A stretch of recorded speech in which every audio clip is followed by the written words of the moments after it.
Le dernier souffle. La nuit était silencieuse, presque suspendue, comme si le monde retenait son souffle avant un événement invisible. Dans une petite maison située au bord d'une ville oubliée, un homme nommé Yacine ouvrit les yeux avec difficulté.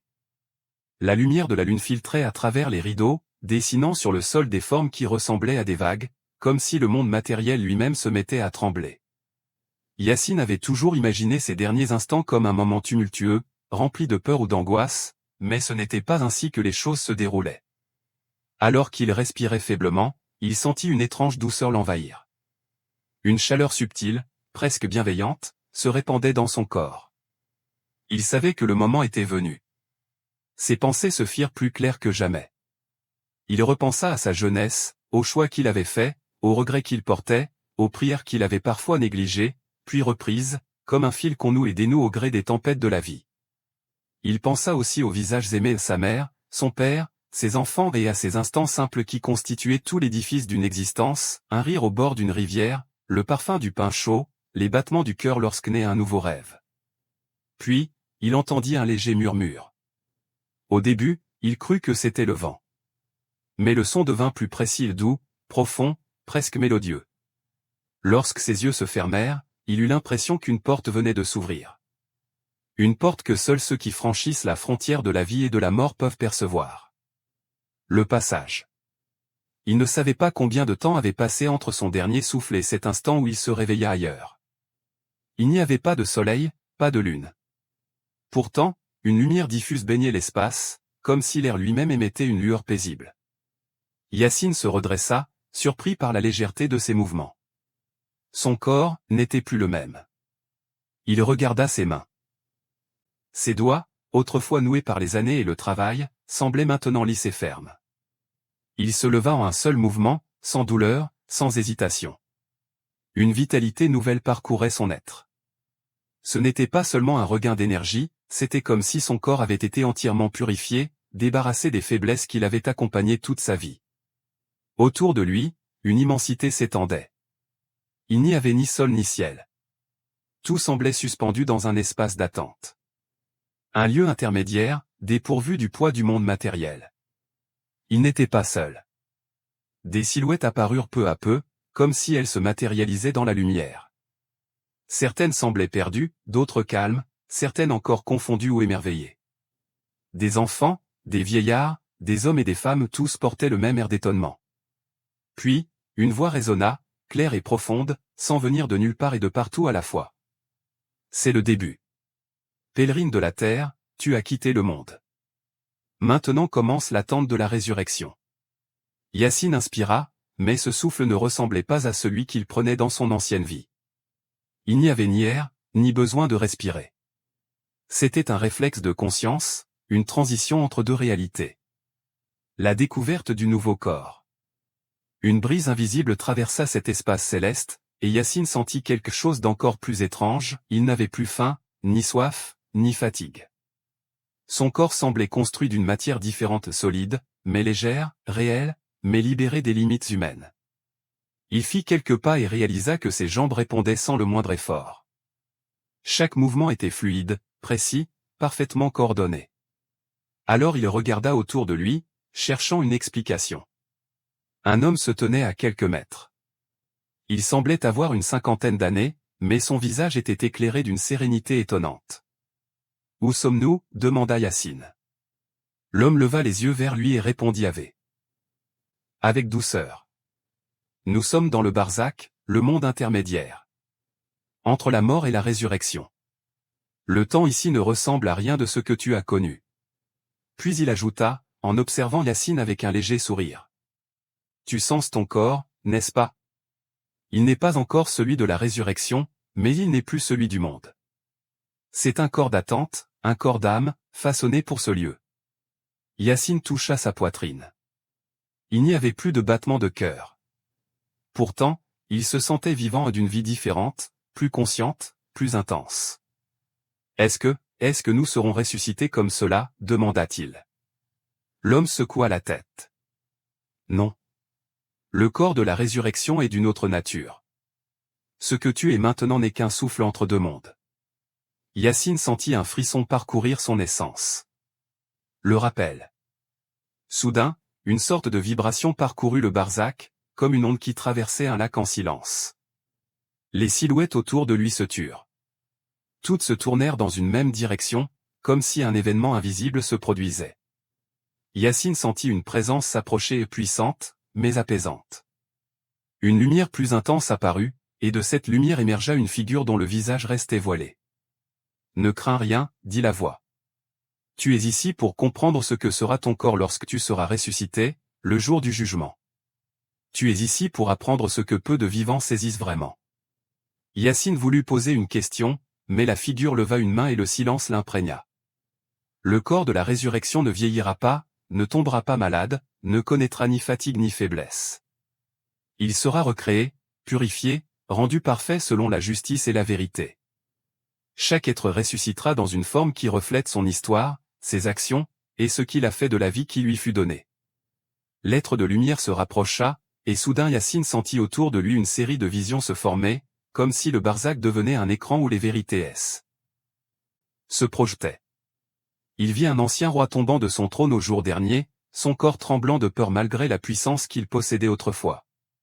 Il vit une humble femme, inconnue du monde, marcher vers la lumière avec un corps pur et radieux, illuminé par les bonnes actions qu'elle avait accumulées. Il vit aussi des hommes et des femmes se lever de leur tombe avec des corps parfaits, libérés de toutes les marques de souffrance, vêtus d'un éclat qui ne pouvait venir que d'un monde entièrement renouvelé. Yacine sentit un mélange de fascination et de crainte. « Est-ce réel ?» demanda-t-il d'une voix tremblante. « Plus réel que tout ce que tu as connu », répondit la figure lumineuse. Le corps créé le jour du jugement sera façonné par la sagesse divine. Rien ne pourra le briser. Rien ne pourra le détruire. Il sera adapté à l'éternité. La vision se dissipa, laissant Yacine dans un silence profond. La rencontre avec les autres. Dans cet espace d'attente, Yacine commença à rencontrer d'autres âmes. Certains étaient confus, d'autres sereins. Il écoutait leurs histoires, leurs regrets, leurs espoirs. Et à chaque rencontre, il apprenait un peu plus sur le mystère de la résurrection. Un vieillard lui dit : « Quand je suis mort, j'étais un homme fragile. Mon dos était courbé, mes jambes tremblaient. Mais ici, regarde. » Il se redressa, et son corps sembla retrouver la vigueur d'une jeunesse qu'il croyait perdue depuis longtemps. « Et ce n'est rien, » ajouta-t-il avec un sourire. « Le véritable corps qui nous attend sera encore plus parfait, façonné pour un monde où ni la douleur ni la mort n'auront leur place. » Une femme, dont le visage portait encore les marques d'une vie difficile, parla d'une voix calme. « J'avais un enfant que j'ai perdu. Ici, j'ai retrouvé la paix. Mais le jour où les corps seront ressuscités, je sais que je le reverrai. Dans une forme pure, sans l'ombre de la maladie qui l'a emporté. » Yacine écoutait, profondément touché. Il comprenait enfin que la résurrection ne serait pas seulement un retour à la vie, c'était une transformation, une justice rendue à chaque être humain. La question. Mais un doute le rongeait encore. Il finit par demander à la figure lumineuse, qui réapparut comme si elle attendait ce moment. « Si nos corps seront parfaits, comment seront-ils déterminés ? Serons-nous jeunes ? Serons-nous reconnaissables ?» L'être répondit. « Tu seras toi-même. Mais tu seras aussi ce que tu aurais été à ton apogée, dans la perfection de l'équilibre, sans défaut, sans limite.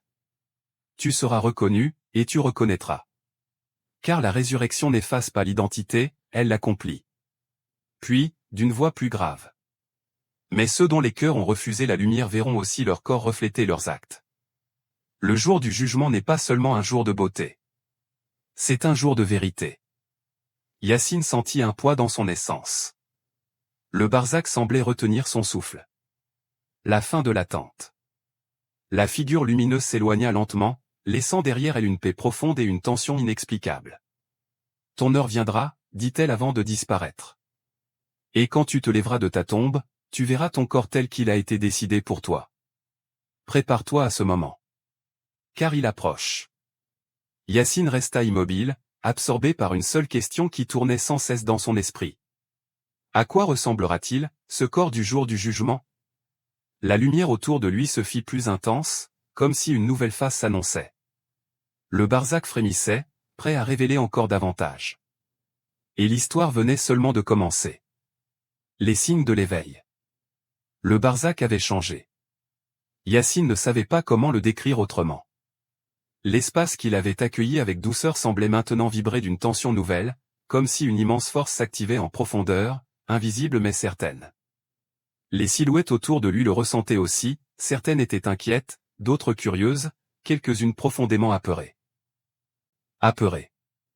Yacine marchait dans cette vaste étendue de lumière diffuse, et à mesure qu'il avançait, il percevait une sensation étrange, presque familière, quelque chose s'approchait.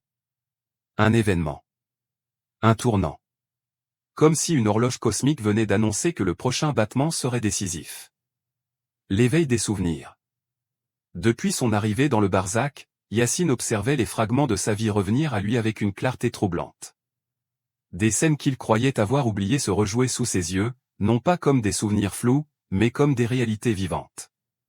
Il vit son enfance dans une ruelle chaude et poussiéreuse, les cris joyeux des enfants, les jeux improvisés qui semblaient durer des heures. Il vit sa mère, penchée sur une table, préparant un repas avec un sourire fatigué mais aimant.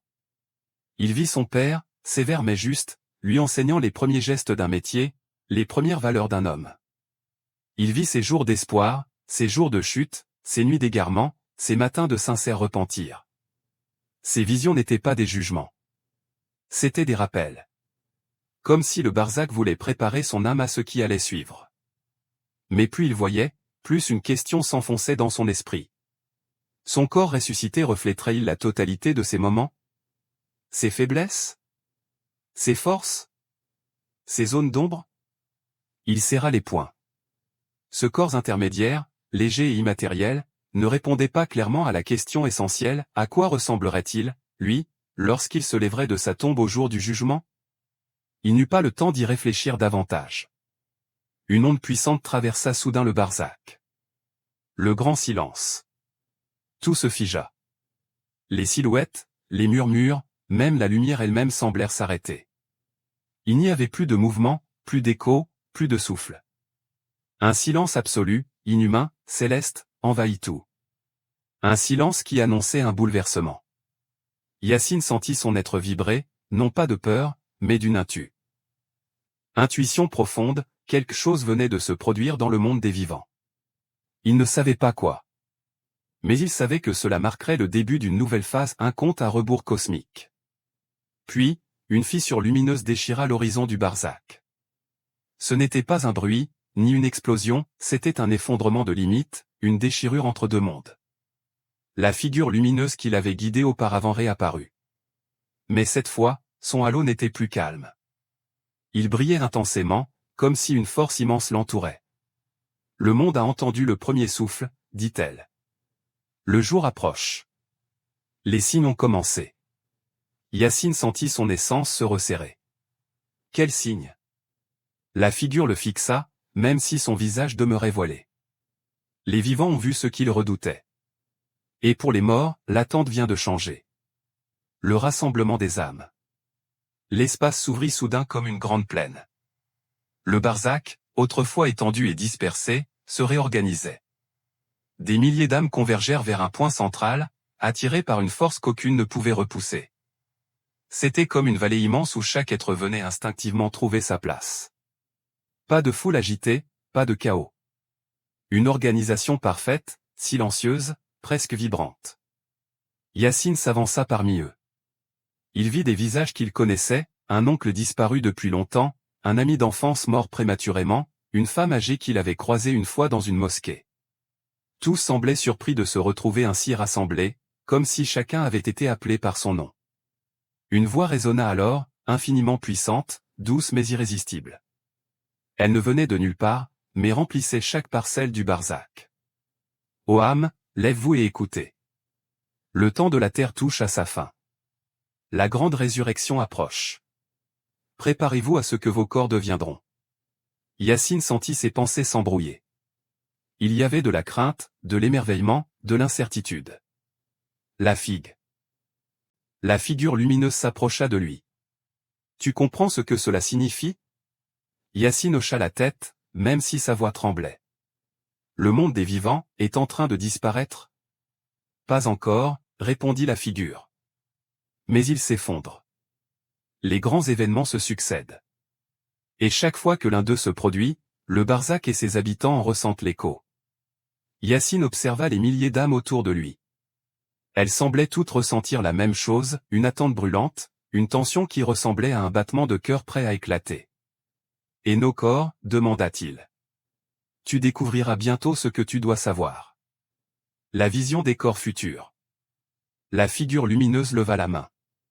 Une aura dorée se déploya autour d'elle, s'étendant comme un voile sur la vallée du Barzakh. Regardez. Des visions apparurent, aussi réelles que si elles se déroulaient sous leurs yeux. Yassine vit des centaines de tombes s'ouvrir sur terre, les montagnes s'effondrer, les mers se déchaîner. Puis il vit quelque chose de plus saisissant encore, les corps. Pas des corps humains tels qu'ils étaient dans la vie terrestre, fragiles, usés, limités. Mais des formes parfaites, solides, lumineuses, dignes d'un monde éternel. Certains rayonnaient d'une lumière éclatante, comme façonnés de pure clarté. D'autres, au contraire, semblaient sombres, lourds, marqués par la peur et les actes commis dans la vie passée.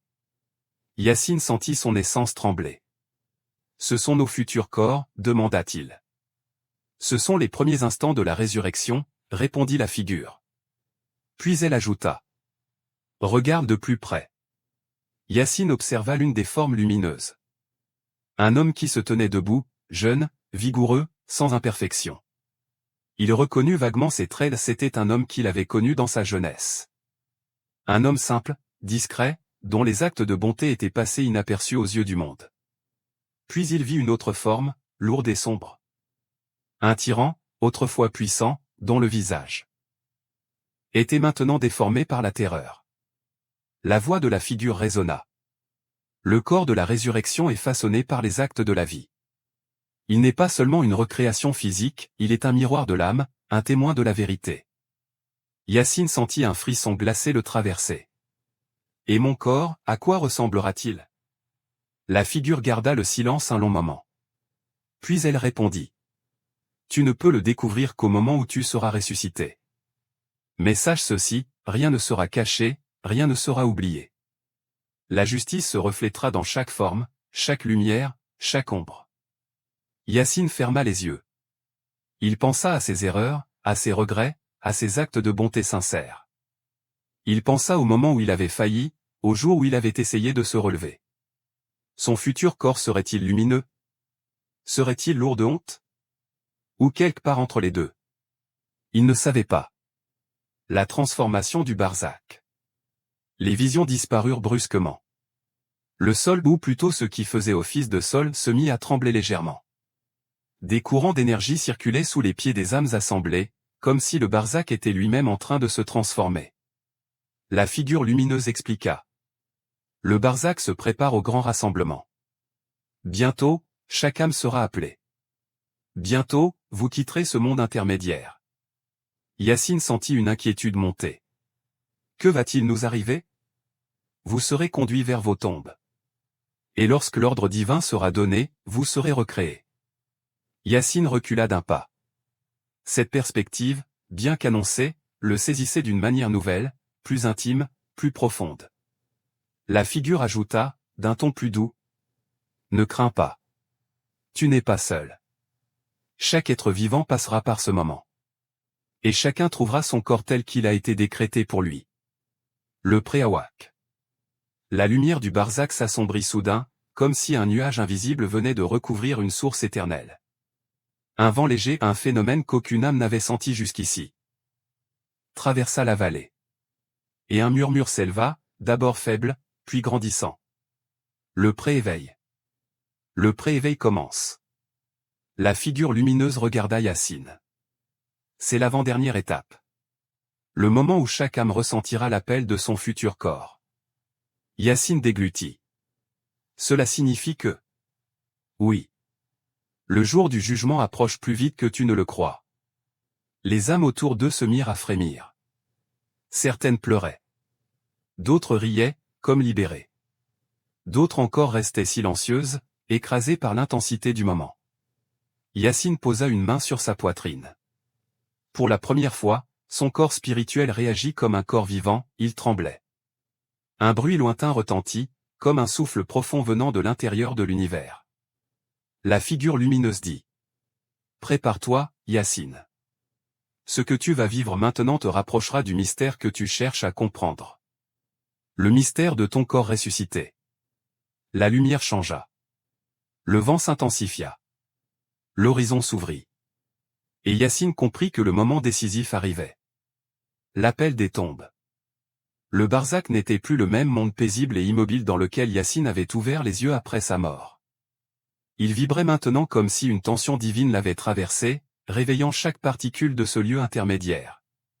Dans l'immense vallée où des milliers d'âmes avaient été rassemblées, un frémissement parcourait l'air, un écho venu d'un autre plan, un signal silencieux que nul ne pouvait confondre.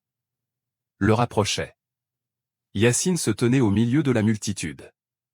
Son regard parcourait les visages autour de lui, certains pleuraient, d'autres souriaient avec un mélange d'appréhension et d'espoir.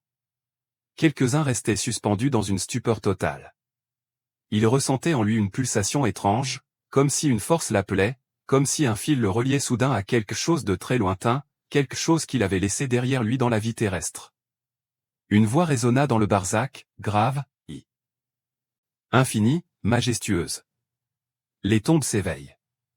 Les âmes seront rappelées. Le jour approche.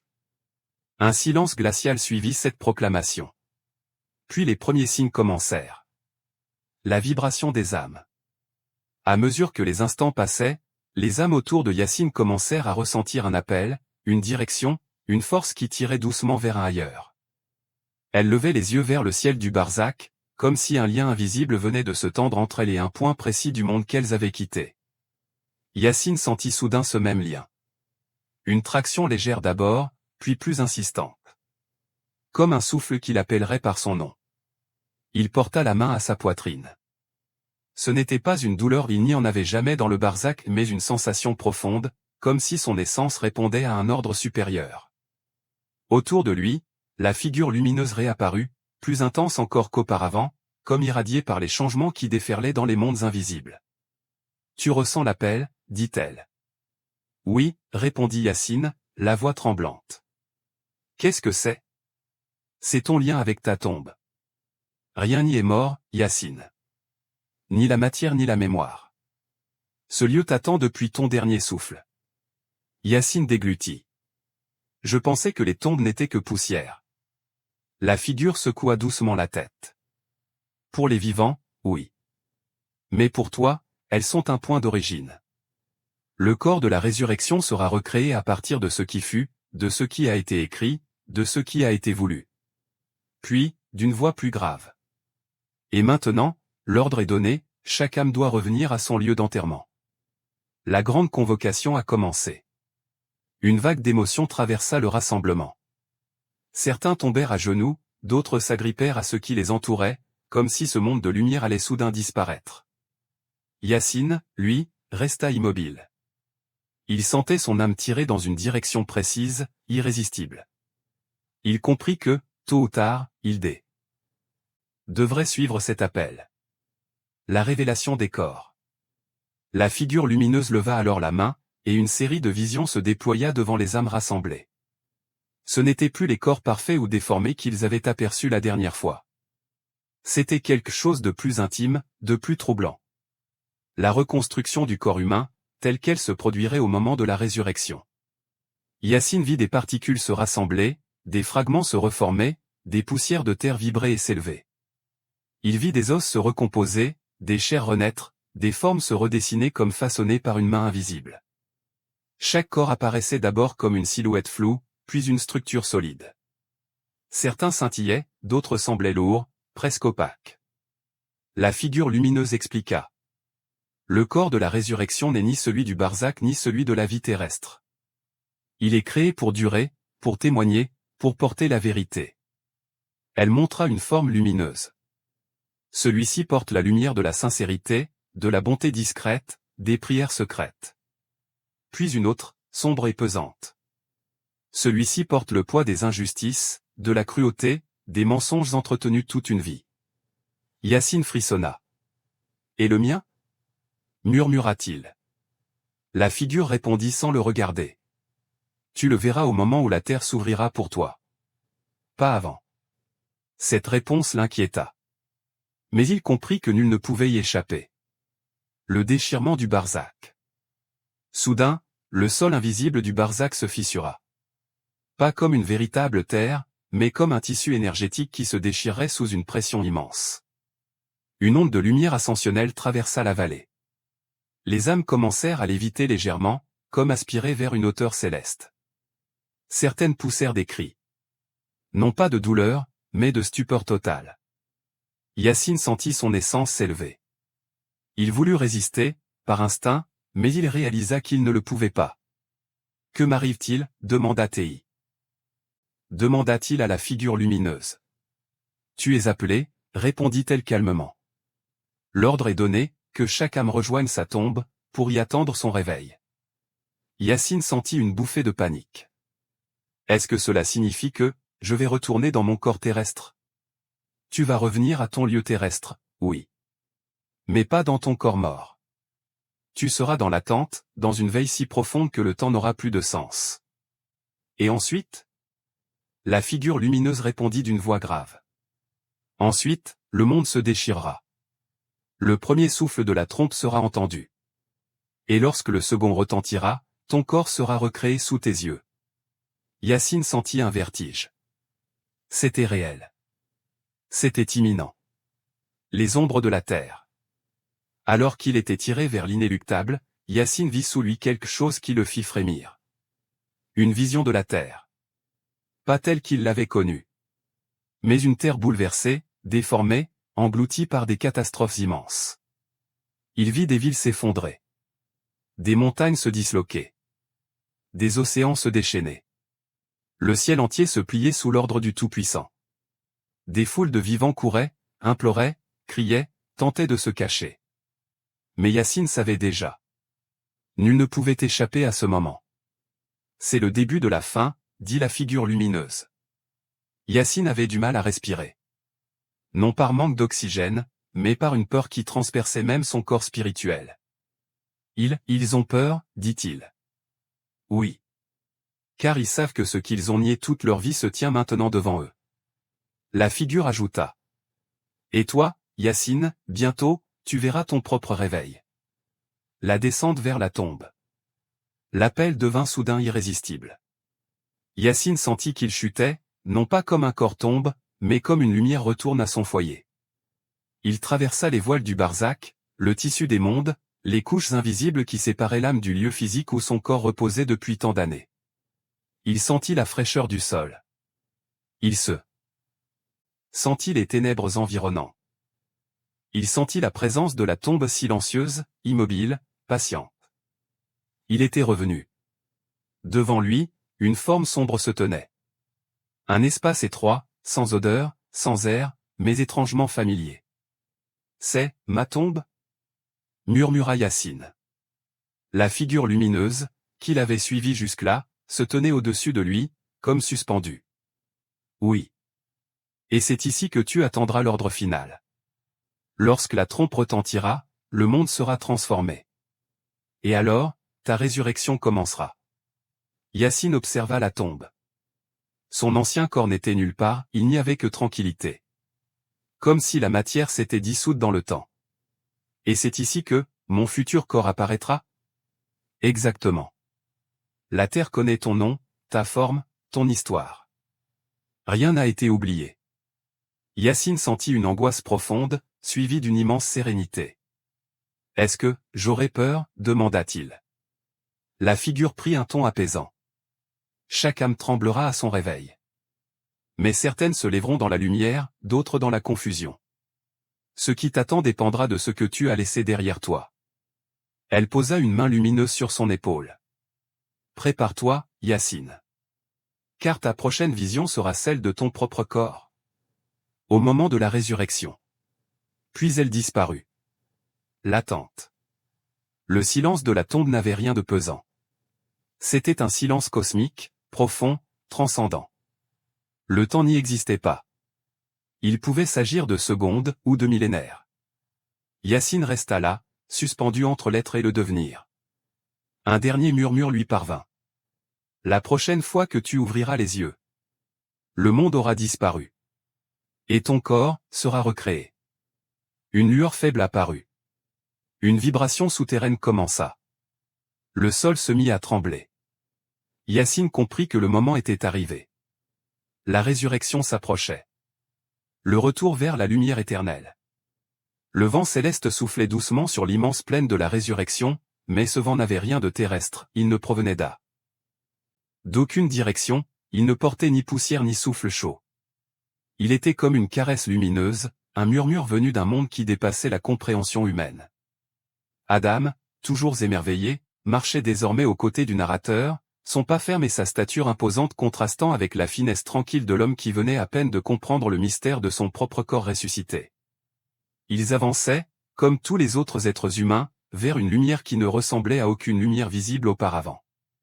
Elle n'aveuglait pas, mais elle imposait une présence irrésistible, attirant chaque âme comme un aimant irrésistible tirant sur le cœur. Autour d'eux, les foules semblaient se multiplier à l'infini. Chaque personne avait retrouvé un visage d'une pureté absolue, débarrassé de toute marque du temps. Les rides, les cicatrices, les fatigues, tout avait disparu. Il ne restait que l'essence de chacun, magnifiée, reconstruite selon une perfection qu'aucune science terrestre n'aurait pu reproduire. Même les différences d'âge s'étaient effacées, tous semblaient être à l'apogée de leur force, à leur état le plus noble. Le narrateur observait les millions de silhouettes avançant dans un même souffle. Chaque pas vibrait d'une énergie nouvelle. Pourtant, une question continuait de brûler dans son esprit. Adam. Où allons-nous maintenant? Qu'est-ce qui nous attend au bout de cette lumière? Adam s'arrêta, posa ses yeux deux océans de sagesse sur lui, et répondit. Ce n'est pas la lumière que tu vois qui t'attend, mais ce qu'elle révèle. Chaque âme marche vers la vérité de son existence. Les corps que vous avez retrouvés ne sont que les vaisseaux parfaits destinés à supporter cette vérité sans se briser. Le jour du jugement, ce n'est pas seulement un moment, c'est une rencontre. Une rencontre? Avec qui? Adam sourit. Avec ce que tu as été. Avec ce que tu as fait. Avec ce que tu as cru. Ils reprirent la marche. Au loin, un immense tremblement secoua l'horizon. Mais ce n'était pas un tremblement de terre, c'était comme si le monde répondait à un appel venu du plus haut des cieux. Le sol vibrait d'une énergie transcendante, et les montagnes s'aplatissaient comme de la cire chauffée par un feu invisible. Les océans s'évaporaient en un souffle, et les cieux se déchiraient comme un parchemin trop fragile. Puis le silence tomba. Un silence colossal. Un silence qui n'appartenait qu'à Dieu. Les gens s'arrêtèrent comme un seul corps. Le narrateur sentit alors quelque chose changer en lui. Ce n'était pas une douleur, ni une peur, mais une révélation intérieure, une compréhension profonde qui l'atteignit comme un éclair silencieux. Son corps, pourtant parfait et lumineux, n'était qu'un début. De nouveaux sens apparaissaient, subtiles perceptions qu'il n'avait jamais connues, il sentait la vérité comme une fragrance, il percevait la sincérité comme une couleur, il entendait les intentions comme un écho au cœur de sa conscience. Adam, qu'est-ce qui m'arrive? Qu'est-ce que je ressens? Tu reçois le dernier don, répondit Adam. La lucidité totale. Le corps ressuscité ne sert pas seulement à revivre, il sert à comprendre sans voile, sans filtre, sans mensonge. C'est maintenant que tu vas voir ta vie telle qu'elle a vraiment été. Une lueur plus intense que toutes les autres se forma dans le ciel. Elle descendit lentement, majestueuse, enveloppée d'une puissance que nul langage humain n'aurait pu définir. Les anges apparurent derrière cette lumière, alignés comme des colonnes infinies de pureté, leurs ailes étendues vibrant d'un éclat indescriptible. Ils ne parlaient pas, mais leur présence seule imposait un respect qui dépassait toute forme de peur. Puis, l'appel retentit. Une voix, mais qui n'était pas une voix humaine. Une vibration, mais qui n'était pas un son. Une présence, mais qui ne se voyait pas. Elle pénétra chaque être, chaque atome, chaque souffle. Voici venu le moment où chacun se tiendra pour soi. La plaine entière s'illumina, et soudain, devant chaque personne se forma une sorte de projection vivante. Une mémoire parfaite, objective, totale. Une vie entière déroulée comme un tapis de lumière. Le narrateur vit alors ses propres actions, pensées, intentions, chaque instant oublié surgissait avec une précision troublante. Il se revit enfant, puis adolescent, puis adulte. Il revit les moments où il avait été sincère, les moments où il avait douté, les instants où il avait fait du bien sans même s'en rendre compte, et ceux où il avait blessé par ignorance ou négligence. Son corps ressuscité trembla, non pas de peur, mais d'humilité. C'est donc cela, le jugement. Adam répondit sans détour. Oui. Et c'est pour cela que le corps ressuscité est différent du corps terrestre. Il doit être capable de supporter la vérité. Aucun être humain, dans la vie d'avant, n'aurait pu endurer ce miroir sans s'effondrer. Le narrateur continua d'observer les scènes de sa vie défiler. Certaines le firent sourire, d'autres lui nouèrent la gorge. Il comprenait enfin. Le corps qu'il avait retrouvé n'était pas seulement un cadeau, c'était un instrument sacré, façonné pour supporter le poids de ce moment ultime. Les lumineux registres de sa vie s'effacèrent après ce qui sembla durer une éternité. La lumière céleste redevint calme. Les anges s'avancèrent, chacun tenant des livres resplendissants, ouverts, remplis de lignes vivantes. Des écritures mouvantes, comme écrites par la lumière elle-même. Et puis vint la séparation. Les âmes furent appelées une par une, chacune se dirigeant vers une destinée forgée par sa propre existence. Celles dont les cœurs avaient été sincères avançaient vers une lumière plus douce. Celles dont le cœur était envahi de noirceur partaient vers un horizon plus lourd, où la lumière se faisait rare. Le narrateur fut appelé. Son cœur battait comme un tambour céleste. Il fit un pas en avant, sentant une sensation nouvelle l'envahir, lassé. Certitude totale, le sentiment d'être enfin transparent, totalement compris, totalement vu. Son corps ressuscité rayonnait comme jamais. Adam lui posa une main sur l'épaule. N'oublie pas, quelle que soit ta destination, tu es ici avec le corps que Dieu t'a redonné, celui qui reflète ta vérité. Marche avec sincérité, car la sincérité est ce qui t'accompagnera jusqu'au dernier souffle de l'éternité. Puis Adam recula, disparaissant dans une lueur douce qui semblait lui appartenir. Le narrateur avança. Il franchit le seuil de lumière. Une chaleur infinie enveloppa son être. Son corps ressuscité se transforma de nouveau, comme s'il atteignait enfin sa forme définitive, celle qui n'était destinée ni à mourir, ni à vieillir, ni à souffrir. Il comprit sans mots, sans voix, sans explication que ce n'était pas la fin. C'était le début de ce pourquoi il avait été créé. Le jour du jugement n'était pas la conclusion de l'existence humaine, mais l'ouverture vers une vérité éternelle. Et son corps ressuscité, parfait, lumineux, rétabli dans sa pureté originale, était désormais prêt à vivre cette vérité, pour toujours. The End.